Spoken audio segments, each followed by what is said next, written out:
प्राध्यापक रामनाथ शाळीग्राम उर्फ नाथा. हा नाथा अचानक आल्याचे पाहून शांतारामला जरासे आश्चर्य वाटले. नाथा आणि शांताराम दोघे कॉलेजमधले अगदी जवळचे, अगदी एका गँगमधले म्हणावे तसे अगदी जीवश्च मित्र. हे दोघे आणि यांच्या सोबतीला एक तिसरा होता, त्याचं नाव वर्तक.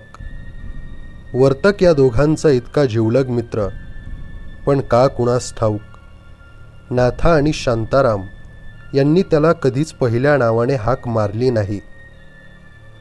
तो अगदी पायजमा घालून कॉलेजला यायचा ते मोठा होईपर्यंत त्याला वर्तक नावानेच दोघे हाक मारत होते. आणि नाथा एवढा मोठा तर्कशास्त्राचा प्राध्यापक झाला तरीही त्याचं नाव नाथाच राहिलं. नाथा, शांताराम आणि वर्तक हे तिघे कॉलेजमध्ये एका बाकावर बसून कागदी बाण मारणारे, लायब्ररीत बसून एकत्र अभ्यास करणारे आणि एकाच टेबलावर बसून चहा पिणारे जोडीचे विद्यार्थी. पण गेल्या 15-20 वर्षात तिघांच्याही वाटा दूर दूर गेल्या. अधूनमधून तिघांनाही एकमेकांची खूप आठवण येत असे, नाही असे नाही. तिघांची पत्रोपत्री होई, पण ती फक्त कारण परत्वे आणि तितक्या वेळापुरतीच. आणि कारणेही दिवसेंदिवस अधिक व्यवहारी आणि अगदी रोखठोक होत चालली होती. म्हणजे नाथाच्या कॉलेजात एखाद्याला प्रवेश हवा असल्यास त्याला वर्तक पत्र पाठवायचा, किंवा शांतारामच्या गावी कोणी जाणार असल्यास त्याला उतरून घेण्यासाठी नाथा पत्र लिहायचा. याला अर्थातच इलाज नव्हता. 3 मित्र, 3 गावं, तिघेही पोटाच्या पाठीमागे होते. शांताराम एका बँकेत अधिकारी होता, तर वर्तक मामलेदार कचेरीतल्या नोकरीतल्या बदल्यांच्या निमित्ताने गावोगाव फिरत होता. नाथा एका जिल्ह्याच्या गावी तर्कशास्त्राचा प्राध्यापक होता आणि गंभीर विषयावर, म्हणजे माणसाचे अंतर्मन, माणसाचा संज्ञा प्रवाह, मृत्यूनंतर अस्तित्व आहे की नाही वगैरे सारख्या गंभीर विषयांवर लेख लिहून लेखक म्हणून आता मान्यता पाहू लागला होता. इतके असले तरी ते तिघे एकमेकांना विसरले नव्हते, ही गोष्ट खास होती.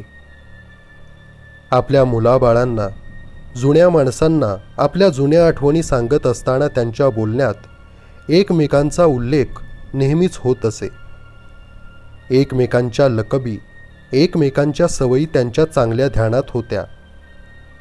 एखाद्या वेळी गाडीत अवचित गाठ पडली किंवा एखाद्याचे पत्र आले तर त्या तिघांनाही मनापासून आनंद होई. प्रत्येकजण आपापल्या कामात गुरफटून गेल्यामुळे एकमेकांची विचारपूस करीत नव्हता एवढेच. मात्र जुन्या मैत्रीचा ऋणानुबंध अजूनही तसाच होता, अगदी पक्का. आणि म्हणूनच हा तर्कशास्त्राचा प्रोफेसर नाथा अवचित आल्याचे पाहून शांतारामला आश्चर्य वाटले आणि त्याबरोबर आनंदही झाला. त्यातून नाथाच्या बरोबर सामान सुमान काहीच नव्हते, त्यामुळे तो जवळपास कुठेतरी उतरला असावा असा तर्क शांतारामने केला. त्याच्या गळ्याला मात्र प्रवासी मफलर बांधलेला होता. त्यावरून नाथा नुकताच गाडीतून उतरल्यासारखा वाटत होता. शांतारामने त्याच्या जेवणा खाण्याची चौकशी केली. नाथाचे सगळे आधीच झाले होते आणि आता पाणी सुद्धा त्याच्या पोटात प्यायला जागा उरली नव्हती. मग शांतारामने अधिक आग्रह केला नाही. एकतर घरात त्याच्याशिवाय दुसरे कुणीच नव्हते. वेळ रात्रीची होती आणि तो स्वतःच खानावळीतून जेवून येऊन झोपण्याच्या तयारीत होता. त्यातून धडपड करून चहा केला असता तरी एकदा नाही म्हटल्यानंतर नाथाने प्राण गेला तरी तो घेतला नसता. नाथाचा स्वभाव शांतारामला चांगलाच ठाऊक होता. आज तो तर्कशास्त्राचा प्राध्यापक झाला होता, पण कॉलेजमध्ये असल्यापासून त्याची मते ठाम होती आणि एकदा मत ठाम केलं की तो सहसा बदलत नसे. त्यामुळे नाथाने माझं सगळं झालं आहे सांगितल्यानंतर शांतारामने सुद्धा चहा करण्याची घाई केली नाही. नाथा अत्यंत विचारपूर्वक आपली मते बनवीत असे. अगदी लहानपणापासून त्याला सवयच होती आणि त्या मतांना तो नेटाने चिकटून राहत असे आणि चार चौघात ती मते आग्रहीपणे ठाशीवपणे तो मांडीत असे.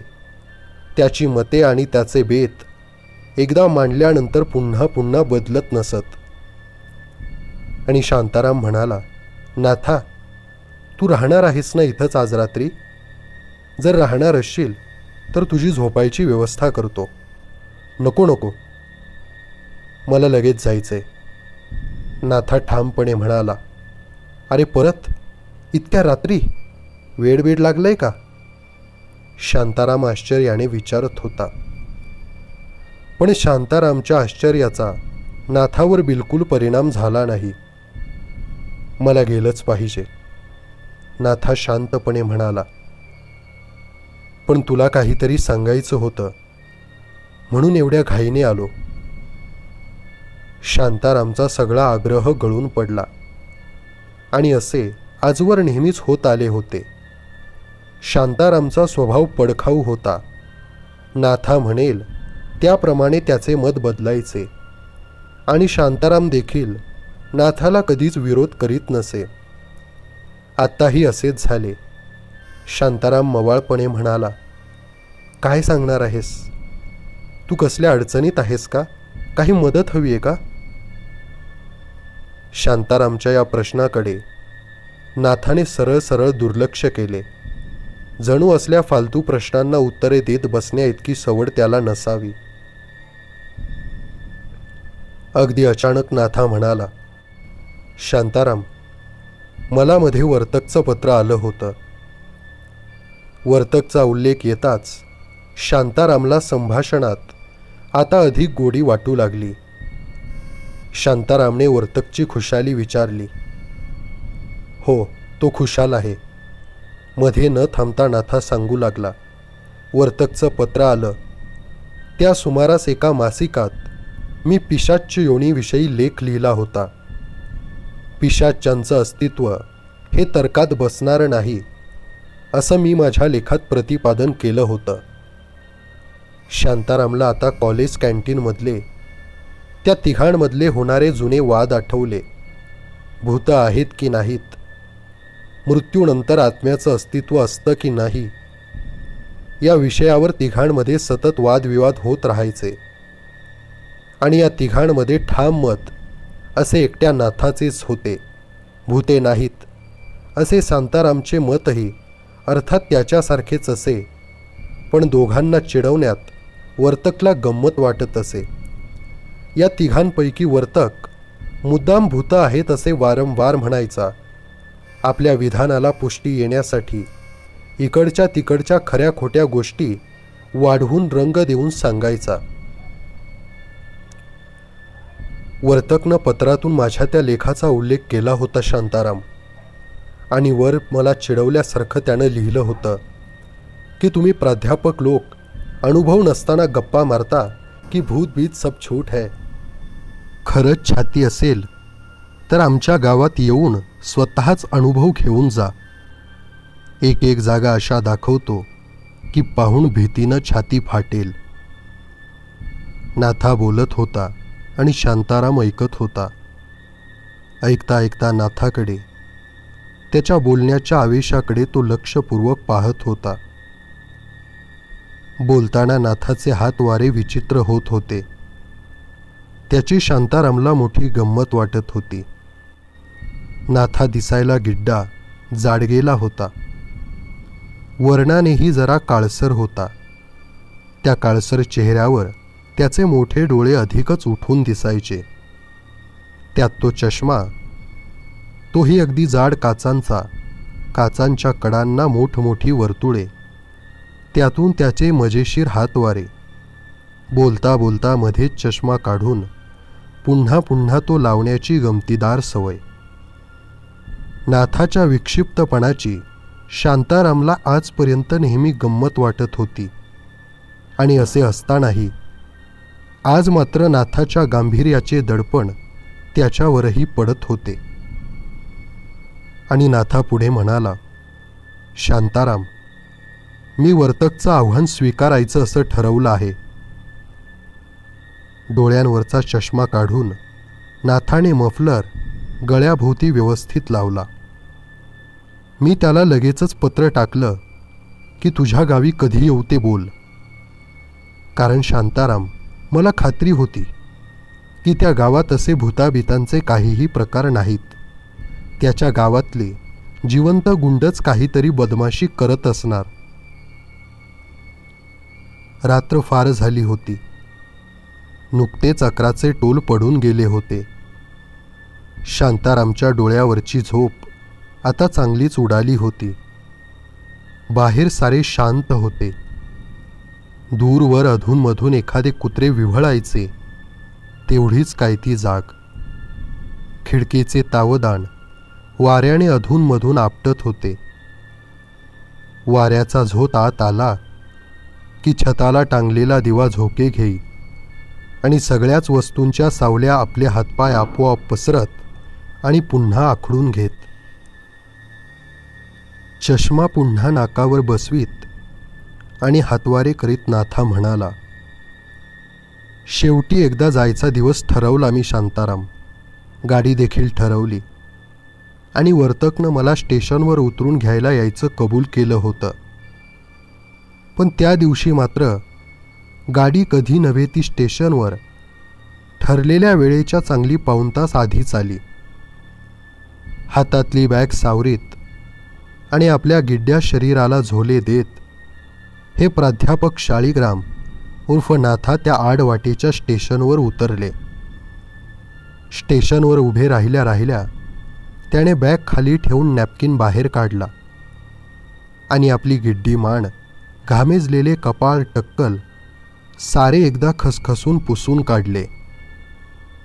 गाडी थांबली न थांबली इतक्यात अचानक चालू झाली. गाडीत काहीतरी राहून जावे तसे नाथाने दचकून चालू झालेल्या गाडीकडे पाहिले. तेही अगदी उगाचच. धगधग करीत गाडी स्टेशन बाहेर चालती झाली आणि मग नाथाने आपली नजर फलाटाकडे वळवली. त्याने फलाटभर पाहिले. ते अगदी टिचभर रुंदीचे स्टेशन होते. त्यातून रात्रीची वेळ. गाव इतके आडवाटेचे की या स्टेशनवर उतरणारा नाथा हा त्या रात्री एकमेव प्रवासी होता. स्टेशन अगदी निर्मनुष्य होते. तिकीट चेकरचा देखील पत्ता नव्हता. एक मळकट खरजुले कुत्रे मात्र आरामात पहुडले होते. बाकी अगदी चिटपाखरू सुद्धा जवळपास फिरकत नव्हते. नाथाच्या मनात क्षणभर भीतीचा विचार आला. या असल्या भयान काळोखातून कुणी पुढे होऊन अचानक आपला गळा धरला तर? खरे म्हणजे नाथाला उतरवून घ्यायला वर्तक येणार होता, पण त्याचा अजून तरी पत्ता नव्हता. याला अर्थातच त्याचाही इलाज नव्हता, कारण गाडी जिथे अनपेक्षितपणे लवकर आली होती तिथे वर्तक तरी गाडीच्या वेळेच्या आधी पोहोचणार कसा? मग नाथाने अस्वस्थ होऊन घड्याळाकडे नजर टाकली. गाडी चक्क पाऊण तास लवकर आली होती. आता वर्तकची वाट पाहत पाऊण तास इथे या काळोखात एकट्याने काढायचा म्हणजे महाकठीण कर्म होते. या भिकार फलाटावर तर बसायला धड बाकडा देखील नव्हता. नाथाने अस्वस्थपणे इकडे तिकडे फेऱ्या मारल्या आणि अखेरीस एक निर्णय घेतला. त्याने कोटाच्या खिशातली डायरी काढली आणि वर्तकचा पत्ता वाचला. पत्ता तसा सविस्तर लिहिलेला होता आणि नाथाने तो वाचून नीट ध्यानात ठेवला. डायरी पुन्हा खिशात टाकली आणि आपली बॅग उचलून काळोखात त्याने पहिले पाऊल टाकले. चालता चालता त्याच्या मनात आले, कसल्या भिकार गावात हा वर्तक पोटा पाठीमागे आलाय. या गावात धड रस्ते नाहीत, कुठे वाहने नाहीत की पुरेसे दिवे नाहीत. वेळ रात्रीची असल्यामुळे टांगा तर सोडाच, पण एक बैलगाडी सुद्धा स्टेशन बाहेर उभी नव्हती. आणि ती असणार तरी कशाला? कारण त्या किरकोळ स्टेशनवर पॅसेंजर फारसे उतरत नव्हतेच. शेवटी नाथा पायी पायीच निघाला. एका हातात बॅगचे ओझे सांभाळीत, अंधारातून लाल मातीचा रस्ता तुडवीत. वर्तकने लिहून पाठवलेल्या पत्त्याच्या सगळ्या खुणा त्याने नीट ध्यानात ठेवल्या होत्या. डावीकडून सरळ जायचे, मग एक पिंपळाचा पार लागेल. तिथे वळल्यानंतर 5-7 मिनिटांच्या अंतरावर एक छोटेसे बंगलीवजा घर होते. तेच वर्तकचे घर. पण 15 मिनिटे चालून देखील नाथाला काही ती बंगली मिळाली नाही. सगळी बैठी घरं, कौलारू घरं किंवा अगदी ओसाड मोकळ्या जागा. नाथाने खुणा तर बरोबर लक्षात ठेवल्या होत्या. पारापर्यंतचा रस्ताही बरोबर होता.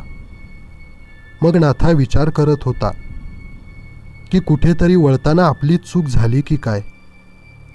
बरं, रात्री कुणाला उठवून विचारावं तरी या आडगावात पंचायत होती. घरे देखील शहरासारखी रस्त्याच्या कडेला लागून नव्हती. घरासमोर कुंपण, मग अडचणीच्या वेड्या वाकड्या वाटा, वाटेत दगडधोंडे, कुठे कुठे तर दारात आडसुद्धा होते. मग पायऱ्या, ओटा असा सगळा खेडवळ कारभार. आत झोपलेल्या माणसाला उठवणे म्हणजे त्याहून महाकर्म कठीण काम. नाथा परत उलटा वळला आणि पिंपळापाशी आला. रात्रीच्या भयाण अंधारात पिंपळ वाऱ्याने सळसळ करत होता. नाथाने सहज वर पाहिले आणि मग तो स्वतःशीच हसला. त्याने कधीच असल्या गोष्टींवर अजिबात विश्वास ठेवला नव्हता. आणि मग एकदम त्याला आठवण झाली आणि तो स्वतःशीच म्हणाला, अरे, आज तर अमावस्या.